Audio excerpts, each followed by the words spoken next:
എന്റെ പ്രിയപ്പെട്ടവരെ, ഞാൻ ജോലി ചെയ്യുന്ന സമയത്ത് ഞാൻ പഠിച്ചിറങ്ങിയിട്ട് തിരുവനന്തപുരത്ത് അട്ടക്കുളങ്ങര എന്ന് പറയുന്ന ഒരു സ്ഥലമുണ്ട്. ഞാൻ അവിടെ ജോലി ചെയ്യുമ്പോൾ ഒരു ദിവസം ദുഹർ നിസ്കാരം കഴിഞ്ഞിട്ട് ആലുവയിൽ ഒരു വാഴന് പോകുന്നതിന് വേണ്ടി ഞാൻ പെട്ടെന്ന് ഇറങ്ങി പോവാ.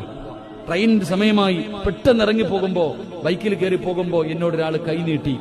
സമയമില്ലാത്തത് കാരണം ഞാൻ ബൈക്കിൽ കയറി പെട്ടെന്ന് പോയി. പക്ഷെ കുറച്ച് മുന്നോട്ട് പോയപ്പോ അയാൾ കൈ നീട്ടിയത് എനിക്ക് ഓർമ്മ വന്നു. ഞാൻ തിരിച്ചിറങ്ങി വന്നു.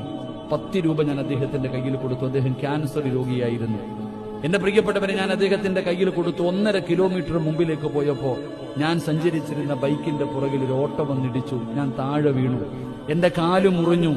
എന്റെ പ്രിയപ്പെട്ടവരെ, ആ നടു റോഡിൽ, എനിക്കറിയാം അത്രയും വണ്ടികൾ ഓടുന്ന ആ നടു റോഡിൽ ഞാൻ വീണിട്ട് ബസിന്റെ ടയറിനടിയിൽ നിന്ന് ഞാൻ രക്ഷപ്പെട്ടത് വളരെ അത്ഭുതകരമായിട്ടാണ്. ഞാൻ ഇന്നും വിശ്വസിക്കുന്നു ആ സദക്കയാണ് എന്നെ രക്ഷപ്പെടുത്തിയത്. ആ സദക്കയാണ്. നബിതങ്ങൾ പറഞ്ഞു, സദക്ക വിപത്തുകളെ തട്ടിമാറ്റുമെന്ന്.